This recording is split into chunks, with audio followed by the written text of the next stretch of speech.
我是赵少康，欢迎你来到 TVBS 少康战情室。像我们想特别来宾林秉佑议员、张启凯委员、赖18委员、李永平前副市长、牛许婷委员。好，伊朗还在打，进入第3个礼拜了，2个礼拜过了，时间很快吧？哦，那川普说，部分国家积极响应，要去防卫荷姆斯海峡，少数国家不想介入，乱讲。大部分国家都不想介入，什么叫做部分积极？那你举个例子，谁积极了？谁积极？你美国都不积极，以色列对不对？谁积极啊？那川普说要求7个国家加入来防务这个护航，而且说那是你们的领土。什么是你们的领土呢？7个国家：中国、法国、日本、南韩、英国。哦，那当然美国、以色列嘛。这5个国家。怎么是他们的领土呢？荷姆斯海峡跟他们什么关系？油从这边运出来给他们没错了。哦，川普在1个礼拜前还说，我这个要打通荷姆斯海峡是为了中国，记不记得？他因为中国的油啊、气都从那边出来嘛。哦，是为了中国，其实错了，是为了美国。为什么？因为当这边油啊一紧缩以后啊，少了20%啊，美国的油价也上涨了。所以当时专家在第1天就讲说，如果这个荷姆斯海峡延迟一个月，只要连续1个月，油价会涨到150块美元一桶，那时候才60几块啊，现在已经到了105了。北海布伦特原油已经涨到105了。为什么？当你这边缺10%，它就是抢啊，一抢价就涨了，不是我少10%、少20%，价格涨10%、20%，不是的，价格可能涨50%、100%啊，供需关系一直是这样子嘛。哦，所以呢，川普叫他们来守护，但是他们怎么守护呢？一个油轮是要2个军舰来守护，就跟1颗飞弹打了要2个爱国者飞弹去拦截。一个油轮两个军舰，现在有600艘商船停在波斯湾，因为不敢过荷姆斯海峡，600艘，你要多少时间，多少个军舰来护航了？哦，而且你叫这些国家派军舰去，那你不是美国军舰最多吗？对不对？你的林肯号啦、福特号啦，哦，什么这些一大堆号都在那个地方啊。哦，那你为什么不去呢？哦，那而且川普今天要挟中国，说如果你中国不来协助，川习会就要延后。谁比较喜欢川习会？好啊，这样不是会不会变这样？中国对伊朗这件事情没有讲太多话，是真的。哦，虽然是有谴责，为什么呢？因为中国如果帮了伊朗，其他10几个中东国家也会反中啊。没错。有压力。伊朗跟其他的阿拉伯国家都不合嘛？为什么伊朗是波斯人，其他是阿拉伯人啊？伊朗是这个什叶派，其他是逊尼派啊，所以它本来就不一样哦。所以这次其他国家本来跟伊朗不合，所以你如果帮助伊朗，让其他国家怎么办？所以中国最好最好不要介入，你们自己的事情你们解决，这是一个。第二个，中国原来也是期盼川普去访问，所以不愿意讲太多话，但现在问题不在这里啊。现在问题，那川普为什么到中国呢？也是为了他的期中选举嘛，也是希望到中国啊，中国又买他什么100架波音747啊等等类似的，他可以出来吹牛啊，然后说中国买我很多东西啊。那现在是要问说，川普原来预备3月31号到中国去访问，3月31号结束了战争，结束不了。我问你嘛，不要说核武制不核武制哦，3月31号能不能结束战争？高市早苗在棒球赛，日本人那么重视棒球，日韩那一天本来高市要开球，都因为打仗说不去了。哦，为什么？为了因应国家紧急状况啊。那如果说3月30号这个战争还没结束，你川普怎么到北京啊？你的前进指挥所在北京开设啊，不笑死人了吗？所以在这种情况之下，川普现在没把握了，所以他故意这样讲啊，你不派，本来中国就不会派了，你这样威胁中国更不会派了嘛。你认为中国会因为你这样讲，他就派船去吗？哦，不可能嘛。所以川普搞不好因此就自己理由，你不派我就不去了。事实上呢，他现在怎么去？只要这样继续打，就很难去哦。所以呢，现在呢，那美国跟中国本来在巴黎有一个经贸会谈，说要铺路的啦。中国这个副总理都去了哈，但是现在有可能，我看这个可能有变数哈。那《环球时报》就反讽他了，所以我们跟你分享责任，还是分担战争的风险？不是这样子哦。也不是不能团结，不能去帮他。你打仗以前，你有没有跟这5个国家先商量一下？大家来开会，像我们这样然后跟你们说，我们怎么去打好不好？你们觉得好不好？然后打得好，这当然要你事先没有跟他商量，你事后你打了，你现在打不下去了，你叫他来，那这些人为什么要来呢？为什么战争是有风险的哦？所以大家现在大陆媒体就是说，那你是目标是打通荷姆斯海峡了？那你当时目标是这样吗？所以呢，他的盟友推三阻四嘛，哦，那白宫宣布要成立多国联盟，说跟7国在谈，英国已经拒绝了，澳洲也拒绝了。我本来以为日本会拖到说高市跟川普见面以后再说，日本现在居然说不考虑。韩国说要给议会国会决定，韩国说前任总统会被判无期徒刑啊，我怎么敢决定啊？到国会，他就在拖嘛，通在拖，都不好意思拒绝他，都找个理由来拖他。所以澳洲也不派军队啊，拒绝了，哦，根本不理川普啊，哦，所以呢，川普说北约如果不保护，未来会很糟糕，我也不支持北约了。他现在到处全世界去威胁别人，我们看一下。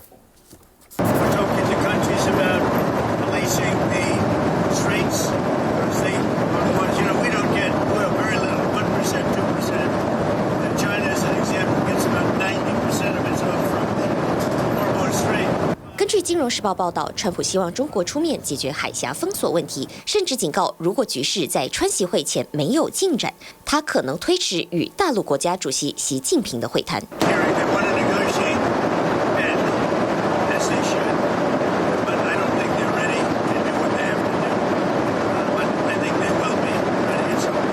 川普要求各国派军舰到荷姆兹海峡护航，澳洲已经表态不会派出军舰，其他国家也很为难。各国对于要不要派军舰斟酌再三，因为护航成本实在太高。If we see naval escorts, according to Lloyd's List Intelligence, they say they'll need about 8 to 10 destroyers to just escort around 5 to 10 tankers daily.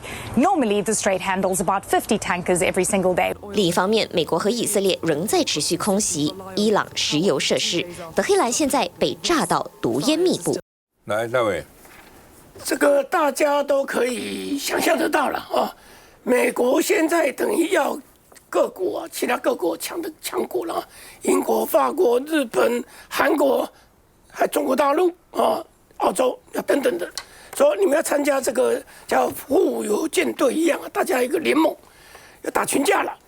那就像主持人也刚讲的啊，你原来要打的时候也没有跟他们参意见，现在怎么样？大家看你是好几面哦。川普是说，为了大家的这个石油进口，所以这个地方要打通，你们大家来护着这个油轮，有没有道理？听起来有道理。可是大家想的是什么？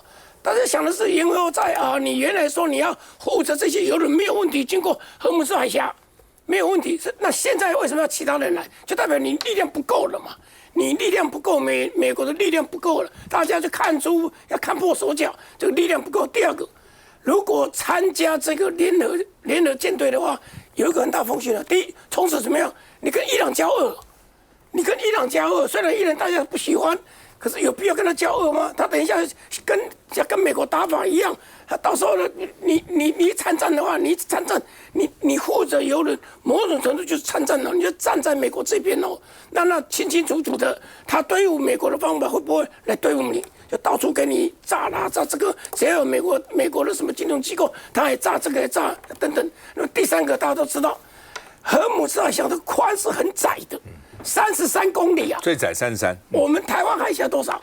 台湾海峡从120道有人算到120到180，就这里面来讲呢，宽低这个宽窄不一样，但是最高可以到180，最窄的有120，所以你相对起来的话。要打你的船很容易耶，相对的，除了水雷以外啦，又有什么无人机啊，又有一些的反舰的飞弹等等的啊，这些都是让大家觉得说，我去的风险这么高，有政治风险、军事风险，万一我护的舰队里面一艘船被打到的，会被打到的话，也很丢脸嘛，是不是？所以整个来看，就是总和原理，你就发现到。日本原来大家真的以为319要高市要跟这个要川普见面，最有可能来答应的。日本也没有啊，他说根据我们的宪法是什么？是和平宪法，他这里面很多讨论等等的，大家都是能推就推，拒绝就拒绝。所以川普现在已经有一点骑虎难下。其实我们觉得很奇怪哦，川普去打的时候，他为什么不学去年的6月份的时候，打完了几天，马上说哦重大胜利，然后就走了。去年就这样子啊，现在来老实讲，时间也差不多啊，他大概把伊朗摧毁的差不多了，军事要地摧毁了，还什么舰队摧毁了，空军的力量也都没有了。现在来讲是伊朗是什么骚扰战？是什么？他就打旁边的国家的一些的美国的公司说，哦，比如说你 Google 啦，或者是什么Amazon 啦，这里是有什么？这你有提供美国的这些的后勤的工作来打我，所以我打你。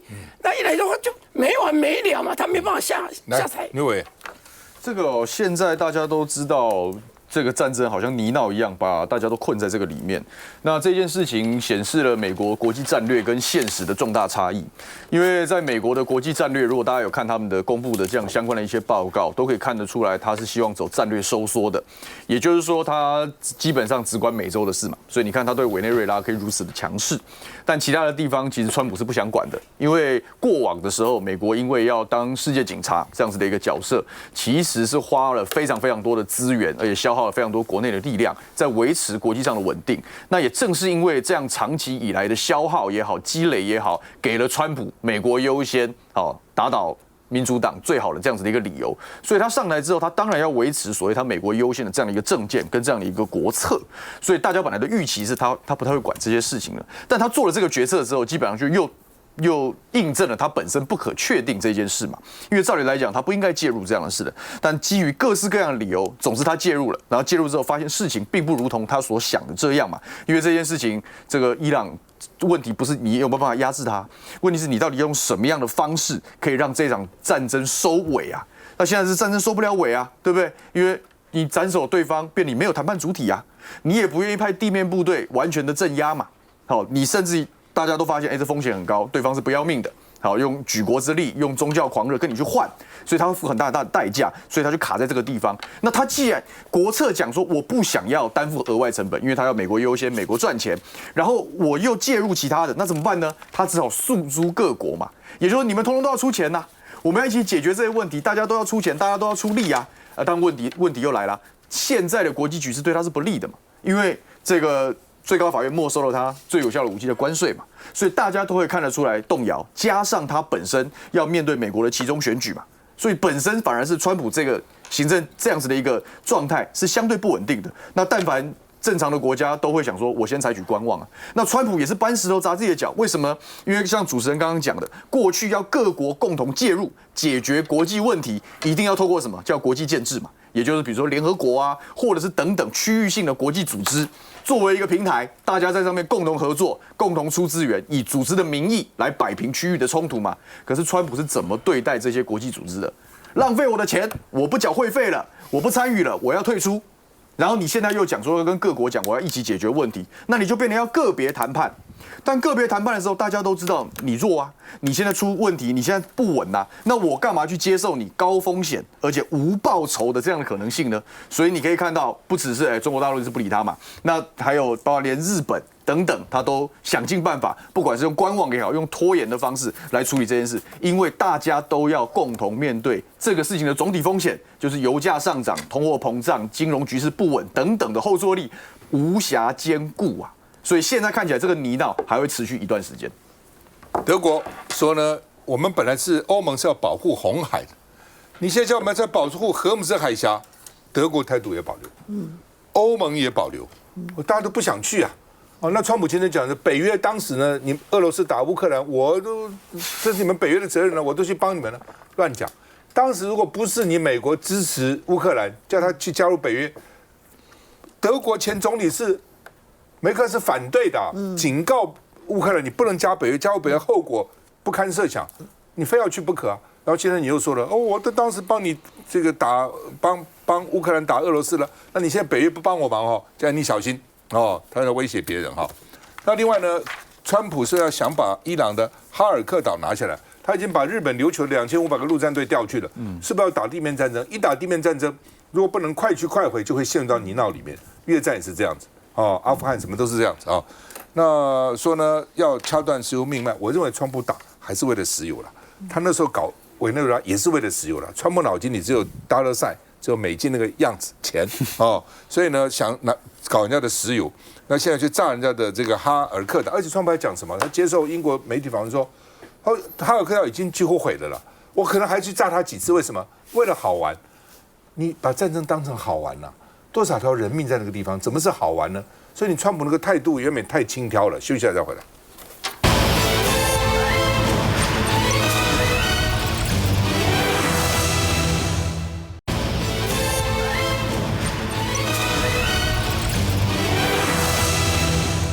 现在战争大家打过来打过去一下传这个死了，一下传那个死了哈。那尤其加上 AI 很厉害，纳坦雅胡出来演讲，就被人家说这是 AI 合成的。说为什么呢？说他的手有6根手指头，你看了这个手放大，1、2、3、4、5、6根手指头。说他不是死了，怎么会有6根手？显然是 AI 做的嘛，是不是？当然是嘛，否则怎么会6根手指头呢？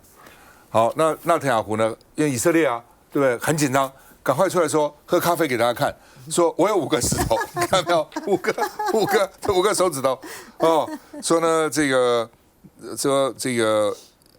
我们在喝咖啡，一起喝咖啡，我们看怎么讲。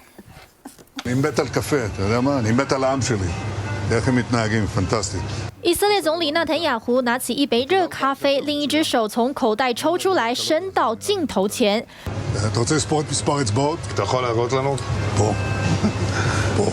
左右手轮流张开5指给大家看清楚，纳坦雅胡不是在考算术，而是幽默回应这段影片。בשילוב זרועות חסר תקדים בין ישראל וארצות הברית השגנו הישגים עצומים, הישגים שמשנים את מאזן הכוחות במזרח התיכון וגם מעבר לו.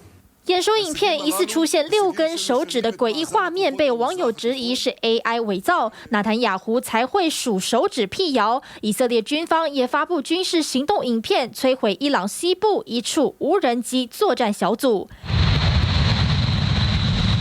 美军 B-52轰炸机出动，持续打击伊朗地面目标。伊朗新任最高领袖穆吉塔巴在 Telegram 发文，无论如何都将向敌人索偿，但他目前仍下落不明。President Trump says he is not ready to strike a ceasefire deal with Iran just yet, and he questions whether the country's new supreme leader is even alive. 科威特媒体报道，其实穆吉塔巴已被紧急送往莫斯科，接受俄罗斯总统普京亲自安排的腿部手术。乌克兰总统泽伦斯基也来打小报告。Russia gave drones already, these Shaheeds. 泽伦斯基还说，手上握有证据，能够证明伊朗曾用遏制无人机攻击美军基地。伊朗外长说找不到跟美国谈判的任何理由。那川普也说，他们提的条件我不满意，所以大家彼此都这样，就是根本没有谈判了。那另外呢，这个伊朗革命会的时候，他们在全力追杀纳坦雅胡。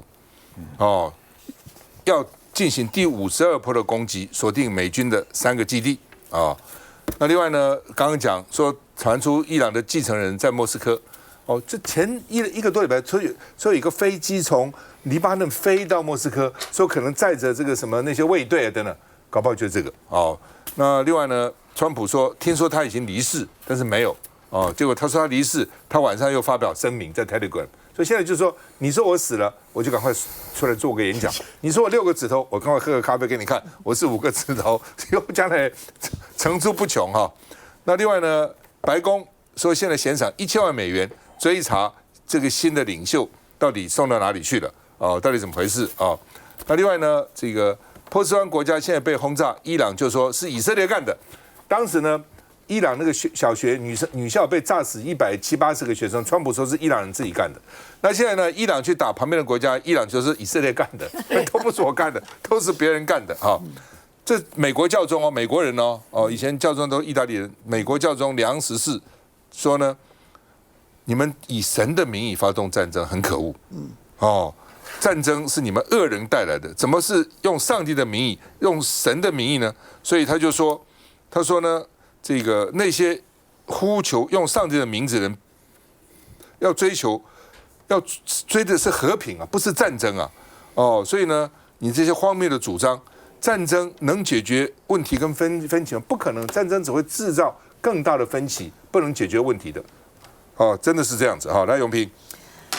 首先我觉得纳坦雅胡的6指风波呢，说明呢这场仗可能是我们人类有史以来呢第一次看到AI 呢如何影响战争的一个显示版吧那这个里头当然就是第一个谣言满天飞。第二个呢，不管你是谁，都要出来证明说我自己是存在，连你是否活着跟死亡这件事情呢，都变成是一个有悬念的事情。这也是 AI 时代战争的一个奇特的现象。那当然呢，更严肃一点的是什么？是当伊朗呢在炸这个阿拉伯国家迁怒的时候呢，他也很精准的去炸了分别在这个阿拉伯联合大公国跟巴林的 Amazon 的亚马逊的 AI 资料中心。那这种精准的对待一炸掉以后呢，他不只是说他要防止他们提供给美国必要的这个大数据啦、AI 资料等等，他让他们的这些依靠这个 AI 资料中心的什么调度水啊、调度电啊、一些民生社区啊，甚至交通的问题，通通都发生困难。所以这也说明说，其实当大家都在追求风靡 AI， 然后大数据中心、电脑的大算力的同时呢，发现战争来的时候，他们变成很大的弱点。这也是这场战争呢给大家的一个启发。那至于呢，刚才前面讲那个荷姆兹海峡，川普要请大家去护航这个事情说真的，川普现在遇到大麻烦了美国媒体有统计，以目前呢，如果荷姆兹海峡的问题没有解决的话呢，美国的油价可能会使得一般的家庭呢一个月负担油钱呢要涨500块美金。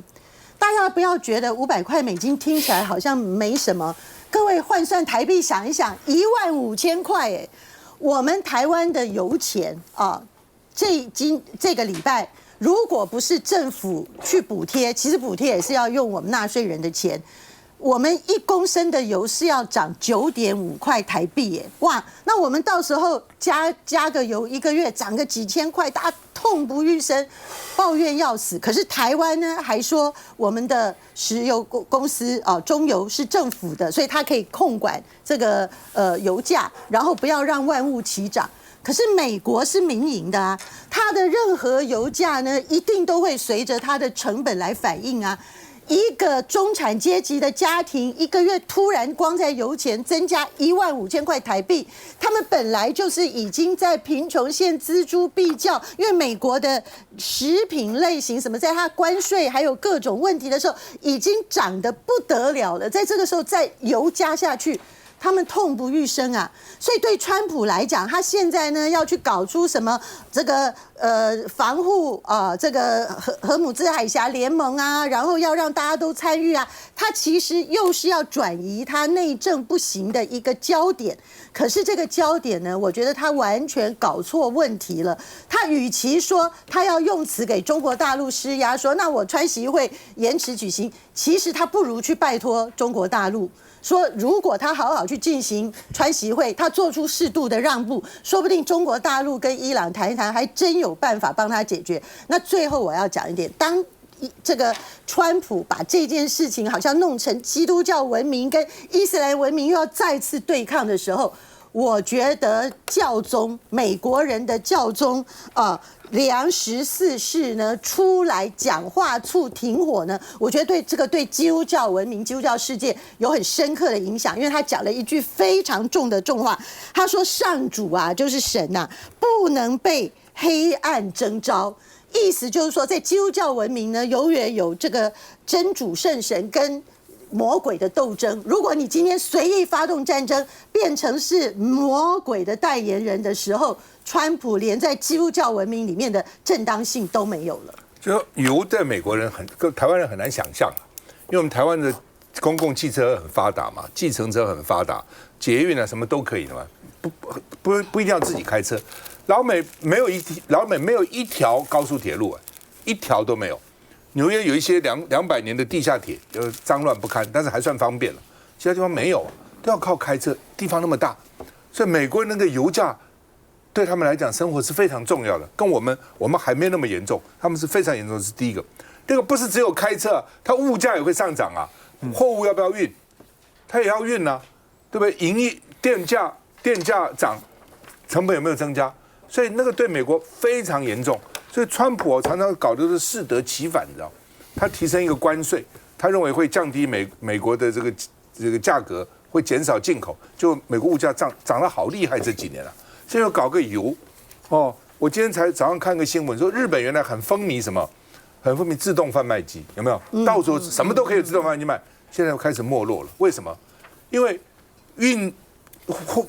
自动贩卖机只有买的时候是自动，其他都要靠人啊，货要人去补货啊，人要怎么去？要车子运输啊，所以司机也找不到，补货的人找不到，油价又上涨，能源上涨，所以自动贩卖机本来说我省的人力会比较便宜，现在没有啊，所以自动贩卖机在日本都萧条，所以你就看油的影响大于灾。